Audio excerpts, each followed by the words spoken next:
नागरुजना और तबू की अधूरी मोहब्बत।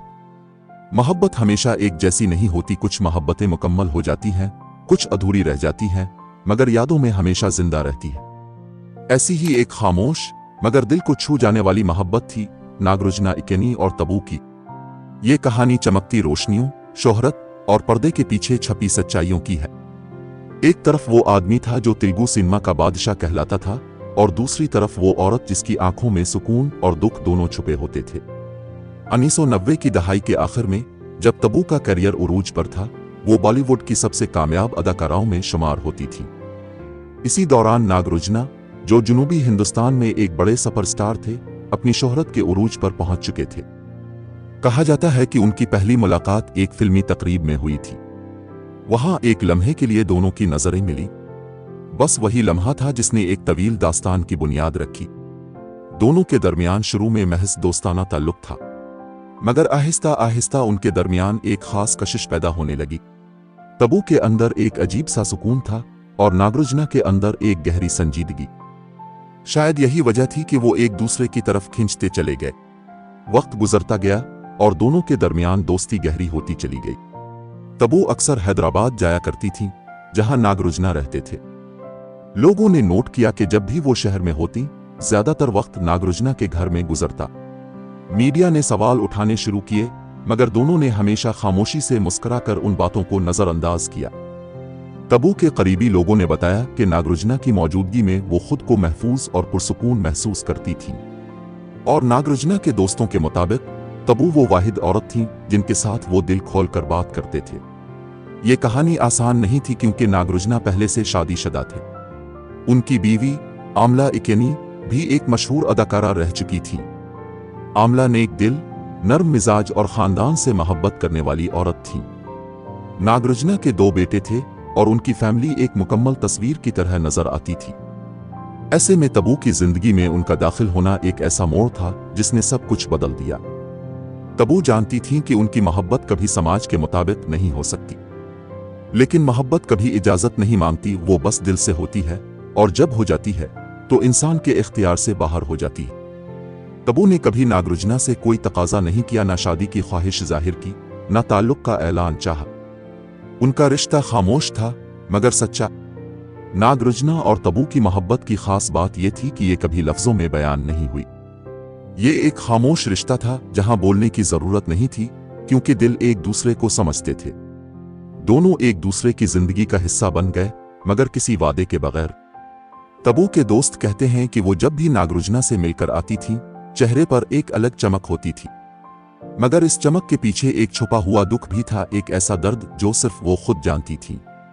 नागरुजना ने एक बार एक इंटरव्यू में कहा था, तबू मेरी बहुत करीबी दोस्त हैं और हमेशा रहेंगी। हमारा रिश्ता वजाहत से बालातर है। ये बस एक खूबसूरत एहसास है। उनके ये अल्फाज अगरचे मुख्तसर थे, मगर उनमें बहुत कुछ छुपा था।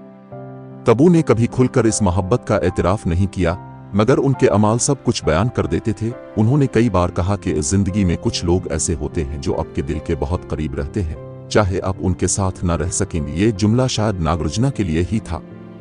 उन्होंने अपनी जिंदगी में कई कामयाबियां हासिल की, मगर जाती जिंदगी में वो हमेशा अकेली रहीं, कभी शादी नहीं की। लोगों ने सवाल किए, मगर वो मुस्कुराकर कहती, मुझे जो चाहिए था मैंने हासिल कर लिया, अब बाकी सब किस्मत पर छोड़ दिया। वक्त गुजरता गया, नागरुजना अपनी फैमिली के साथ जिंदगी गुजारते रहे और तबू अपने काम में मसरूफ हो गई। दोनों के दरमियान कभी कोई तलखी नहीं आई, बल्कि आज भी उनके दरमियान एहतराम और मोहब्बत मौजूद है। ये मोहब्बत शायद समाज के लिहाज से मुकम्मल ना थी, मगर दिल के लिहाज से ये सबसे सच्ची मोहब्बत थी। ऐसी मोहब्बत जो किसी अंजाम की मोहताज नहीं, जो खुलूस से शुरू हुई और खुलूस पर खत्म हुई। तबू की जिंदगी आज भी एक राज बनी हुई है। वो कम बोलती हैं, मगर उनकी आंखों में हमेशा एक कहानी छपी होती है, वो कहानी जिसका नाम है नागरुजना। लोग अक्सर पूछते हैं कि अगर नागरुजना ने तबू से इतनी मोहब्बत की तो शादी क्यों ना की। शायद इसका जवाब खुद उनके दिल में था। नागरुजना एक ऐसे शख्स थे जो जज्बाती होने के साथ जिम्मेदार भी थे। वो अपनी बीवी और बच्चों से मोहब्बत करते थे और तबू से इनकार भी नहीं कर सकते थे। उनके दिल में 2 मुख्तलिफ दुनियाएं आबाद थीं, एक घर की, दूसरी दिल की, और दोनों के दरमियान उन्होंने हमेशा एक तवाज़ुन कायम रखने की कोशिश की।